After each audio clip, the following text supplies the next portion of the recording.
Hi guys, this is Edward Tech 40. For today's review, meron tayo dito Wi-Fi camera mula kay TP-Link. Ang model nito is Tapo C200C. So siya guys.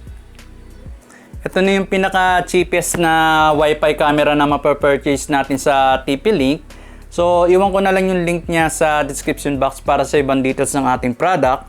So samahan nyo ako, check natin yung laman sa loob kung ano yung makakuha natin dito sa ating C200C. And ituturo ko na rin sa inyo kung paano natin siya i-set up sa mga phone natin.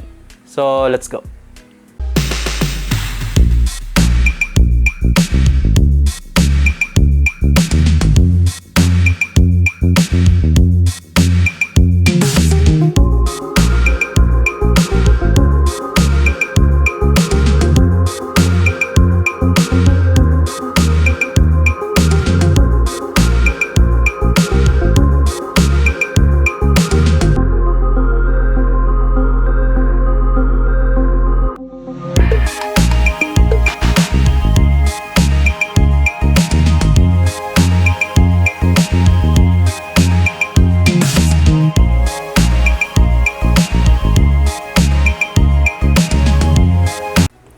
So tara guys, open na natin yung ating C200C. Check natin kung ano yung makukuha natin.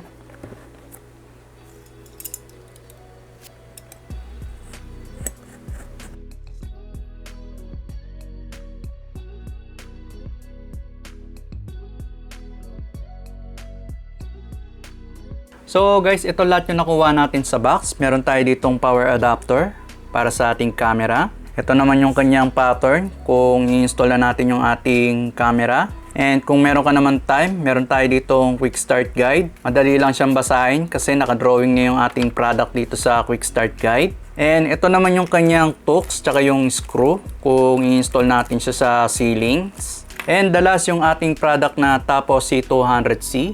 Siya guys. Ang price nito, naglalaro siya ng 800. Depende sa shop sa online na pagbibilihan nyo ng ating Tapo C200 na Wi-Fi camera. Ang kagandahan dito sa camera natin guys, yung quality ng nito, ng video is umabot siya ng 1080p. So malinaw na yun. Parang cellphone na rin yung linaw niya guys pag ginamit na natin tong ating camera. Pagdating naman sa storage nito, 64GB hanggang 512GB yung capacity na kayang i-accommodate dito sa ating Wi-Fi camera. Two-way na rin to guys. Meron siyang mic tsaka speaker. Pwede kayo makipag-communication sa loved ones nyo or sa work. Pwede rin to sa small business kung gusto mong maglagay ng camera for security. So open natin yung ating camera. Power natin. Ayan. So, nakikita nyo guys, umiikot yung camera natin ng 360. Ang field of view neto is 360 horizontal. Ayan. Meron din tong night vision, black and white. Tapos ano siya, ang detection niya is tatlo.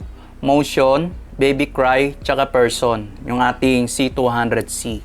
So guys, ituturo ko sa inyo ngayon kung paano natin i-install yung ating Tapo app dito sa ating phone. Ang kailangan nyo lang is i-scan yung QR code dito sa gilid ng box.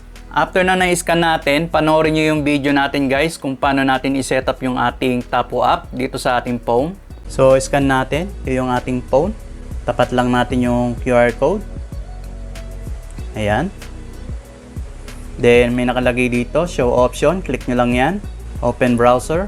Then, may mababasa kayo dito na install. Click nyo lang yan. So yun guys, na-install na natin. Click lang natin tong open. So yan guys, nag-appear na yung app natin. Then meron kayong mababasa dito na term of use, tsaka yung user experience. So click nyo lang yung dalawang radio button natin dito sa gilid. Yan. Then click nyo yung continue.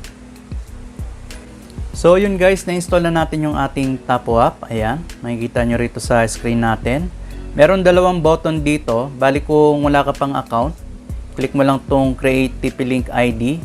Ang kailangan lang dito is yung Gmail account mo and makikreate ka ng password. So, click lang natin tong ating Create TP-Link ID. Dito, i-input mo na yung email mo. Then, click natin yung Next.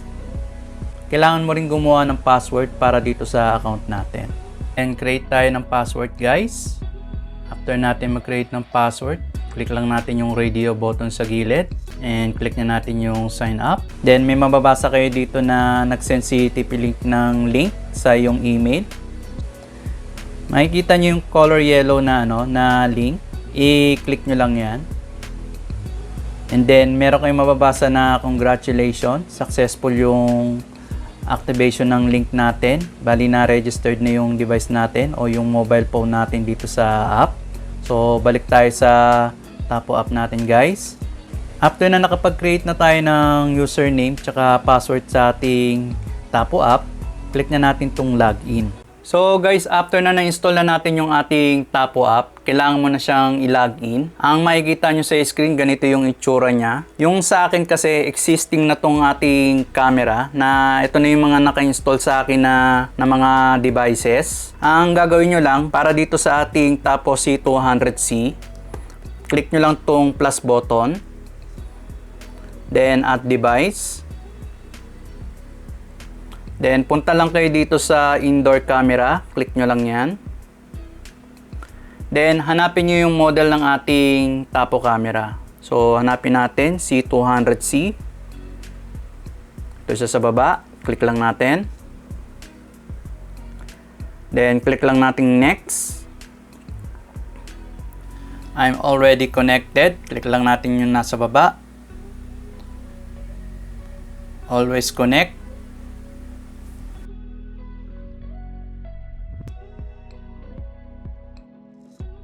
So yun guys, connected na yung ating Wi-Fi camera dito sa ating phone. Ang gagawin na lang natin is mag-connect tayo sa malakas na signal ng ating Wi-Fi. So click lang natin tong ating Wi-Fi. Then enter lang natin yung ating password. After na na-input na natin yung password, click na natin next. Next. Connecting to Wi-Fi. Wi-Fi connected.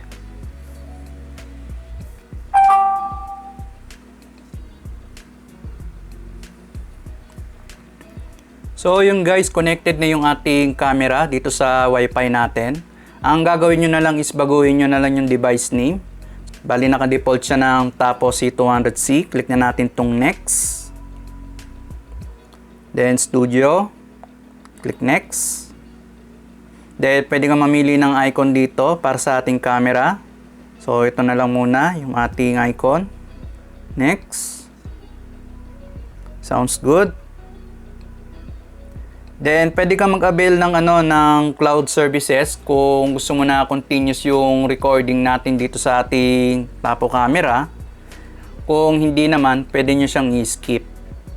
So, skip na muna natin. Got it?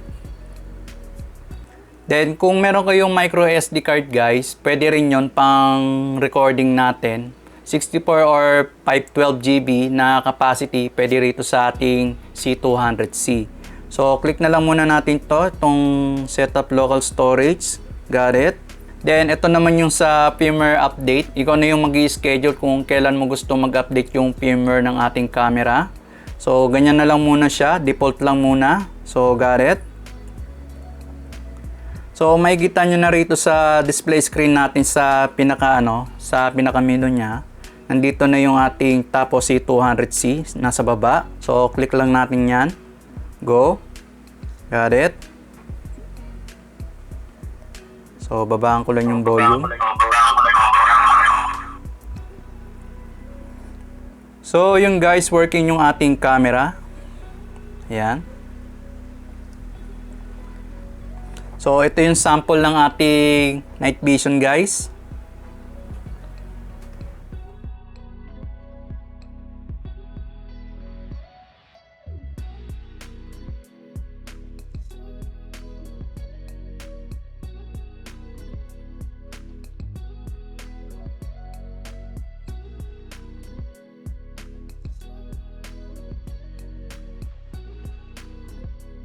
Bali yung sa phone natin, naka-portrait siya. Pwede nyo siyang i-landscape.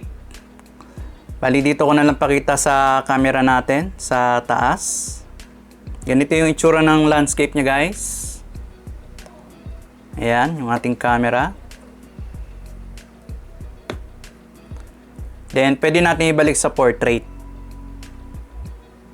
Ayan. Ang nagustuhan ko lang dito sa camera natin guys, ano siya, ito na yung pinakamurang tapo camera na na-purchase natin. Ang ano lang dito, wala siyang base na pang-install sa ceiling. So, ang gagawin nyo na lang, kung i-install nyo siya sa ceilings guys, kailangan sakto talaga yung yung pattern nyo dito sa screw. Sakto dapat para kumapit yung yung screw natin dito sa ilalim. So yun guys, yung aking review and unboxing para dito sa ating Tapo C200C. Don't forget to hit yung ating subscribe button and click mo na rin yung ating notification bell para ma-notify ka sa mga iba pa nating unboxing reviews and tutorial tips. So thank you for watching and see you later guys. Bye!